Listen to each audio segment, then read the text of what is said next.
This is my first show during Black History Month, and it's really great to hook up with Jade Niccolls, direct in Barbados. Good afternoon, Jade. How are you doing, and what's the weather like there in Barbados? Good afternoon, Miranda. Thank you so much for having me. Right now, it's hurricane season, so it's been off and on. It's been like really, really hot, and then other than that, it's just been raining. So I mean, we've had pretty good weather. You know how it is over here. I do.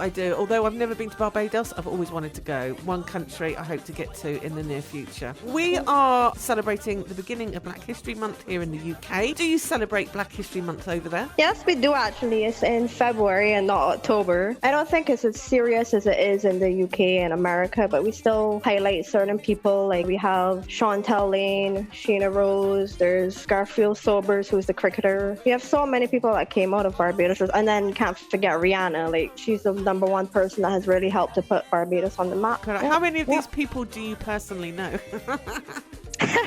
Well, honestly, I've been around a lot of artists over the years. Like my family, they're actually musicians. My mom was a pretty popular singer when she was younger. Her name's Mary Sayers, and my dad is David Niccolls. He was also a guitar player. He played in calypso tents, that kind of stuff. So I've always grown up being around artists, and I guess that's why I know quite a few of them. I was going to ask what Black History Month means to you personally. Okay, well, personally, as you know, I mean, some people kind of find it hard to figure out if I'm Black or white, and honestly, I'm mixed. Like I come from a more multicultural background, so I don't necessarily want to just focus on the whole just the Black History Month, but I just want to say like everybody is important and we need to see ourselves as human beings. Not saying that we shouldn't take Black history into consideration. We still need to appreciate where we come from and everything. Yeah, because it's like we're going backwards right now. We're in 2019, and I think we need to move forward and stop looking at this whole Black History Month, at all the positivity. You're a creative businesswoman with a passion for skateboarding. So how old were you when you started skateboarding?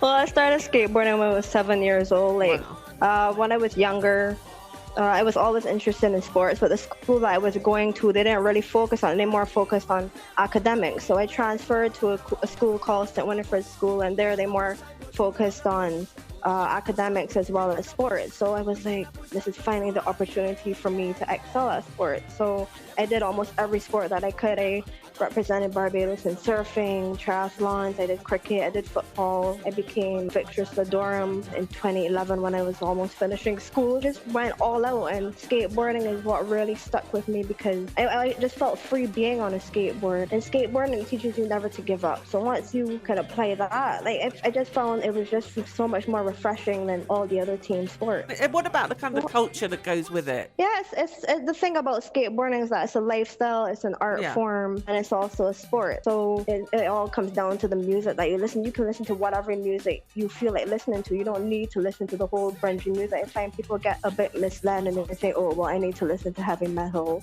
or whatever. But in Barbados, we listen to soca, we listen to calypso. There's so many genres that are related to skateboarding and the sport. Outside of that, it's what you wear. You can wear whatever you feel comfortable in. There's the freedom of expressing yourself. Well, were there many other girls skateboarding when you first started out, or were you quite unique in that aspect? Well, yeah, there was one other girl like years ago, probably about 10 years ago. I used to skate with this girl named Stacy Benedict. She was one of the few girls that skate, but then she stopped skating because she has to work. She works on she's the captain of the Silver Moon, which is a catamaran that we have down here, so obviously she can't get hurt. I've been the lone skateboarder in Barbados for the last 18 years. Yeah, it's been really, really long. I've been growing up like skateboarding the streets and just everywhere, and everybody would be like, oh, what's for this girl to skateboard? And eventually it went from people telling me you're gonna break your neck to wait, where's your skateboard? Like, I don't see it as your other half. I don't know, that's life is a funny thing, and if you really study what people think, you're never gonna do anything in your life, and that's why you need to do what you love. Couldn't agree more. That's why I've been a DJ for 20 years. I hear in June that you actually certified as Barbados's first skateboard instructor. Is that right?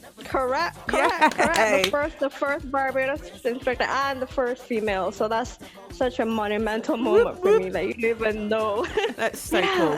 How come you have to go to Canada? Well, the thing is, I actually went to Canada on vacation. Like, none of it was really like planned or set in stone. But since I was going to Canada, I spoke to my friend Stephanie Batista, and I asked her, like, is there a way that I could be certified since I'm coming down to Canada? She was like, yeah, we'll just talk to CJ Skate Park. They should be able to help you out. So I did that. I sent Jay Mandarino, who's the owner of the park, who also deals with the certification program, and he sent me an email. He was like, yeah, we're definitely definitely interested. Let's do this. So I ended up doing it for 2 days. I had an event that they had for Pride. So I taught there, probably taught about maybe 10 to 15 kids. And then we had to do the theory exam at the skate park. And so everything just fell into place down there. And then even in Canada, I also did an event with Babes Brigade. So it's like everything just went. Like I think all of this was just supposed to happen. The whole trip, the skateboarding competition that we had down here, and that's how Girls Skate Barbados started. And life wants you to do what you want. Things will fall into place as long as you're passionate about it. Passionate and hardworking, which seems like you've got both. In the UK, right, we don't have money put into skateboarding. We don't seem to have many skateboarding parks. And I heard about the brand new skate park that was financed to the tune of $1.4 million.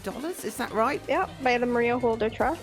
That's phenomenal, isn't it? It really is. But the thing is, we waited a really long time for that. So everybody out there that wants to have a skate park, I think they just need to have faith and keep going. Like, this didn't happen overnight. This is about probably 15 years in the making for me. And skateboarding is kind of popular still, not as big as it used to be. There's still lots of people doing it. But, you know, they skate under the motorways. They just have to build it under the flyovers and under the motorways and under the highways that we have here. You know, and it's not a nice environment to be in. The thing is, there's this Instagram page called Girls Skate UK. You should check them out. And they follow me on Instagram as well. If you want to find out anything to do with the girls or skateboarding in Barbados, you can check them out. You could also check out UK Skateboarding. I believe you guys have two skate parks. I think there's an indoor one, and then, as you said, they skate the motorways. Because the thing is, skateboarding, it started off in the pools and eventually evolved into street and vert. So there are different aspects of skateboarding. I think a lot of people don't understand that. They just see people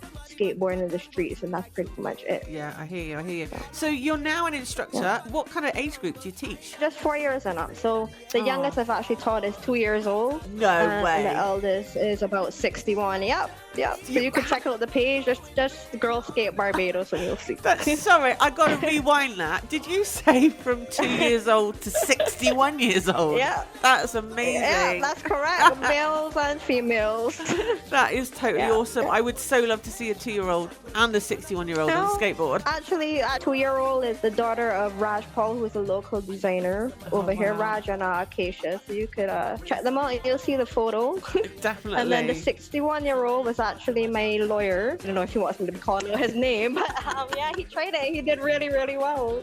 That is so cool. I will definitely look on your socials and find those pictures. That's wicked. Right, at the beginning, I introduced you as a creative young businesswoman with a passion for skateboarding. Can I just ask how old you are? I'm 25. You see, you're so young. You're a babe. But I want to hear about Janux. What's Janux? Okay. All right, well, let me explain that to you. Because, I mean, in life, there's a whole process that you have to go through, right? And Janux Design is actually a combination of my first and last name. That's how the name came about, Jade Niccolls. So I just put an X instead of the C. Cool. And basically what that is, it's a tie-dye apparel brand inspired by Island Life. So that brand started when I was 21 years old. Have you got any advice for up-and-coming entrepreneurs? Well, this is the advice that I give to most young people. And what I want to say is just look at life as a video game. You know, there are always going to be ups and downs, and apply the same concept to your life. Like, just get over the obstacles and you'll be fine. Like, that's what helped me to get through my entire school year and through my life now. Yeah, no, I hear you. Now, just very quickly before we go, I'd be really interested to know, like in the UK at the moment, we're having a nightmare. We're having a nightmare with austerity, Brexit, Boris Johnson. Does any of that reach you over there in Barbados? Do you hear of the chaos that's going on? Personally, I don't think we've been affected. No. Yeah, I've heard of everything going on. And, you know, there'll always be challenges, but I think everybody just needs to be positive and everything will work out. Everyone's going to say, oh, well, you know, they might end up having a recession, but at the same time, you never really know what's going to happen. We've been in a recession for so long now. Is there anything you want to add before we wrap up? Well, actually, seeing that it's October 4th, right, I'd want to say happy birthday to Chantal Lane. October 11th is going to be the launch of the Girls Skate Barbados merchandise, so you could check that out. It's going to be International Day of the Girl. Maybe we can get Chantal on Ujima at some point. That would be nice. Yeah, I hope so. I'll definitely give her a shout because we've been communicating. I'm actually hoping to go skating with her and some other girls soon, so you've got to look out for that as well. Definitely. Jade Niccolls, it's been a real pleasure speaking to you. Have a fantastic day and we'll definitely catch up soon. Thank you so much for having me, Miranda.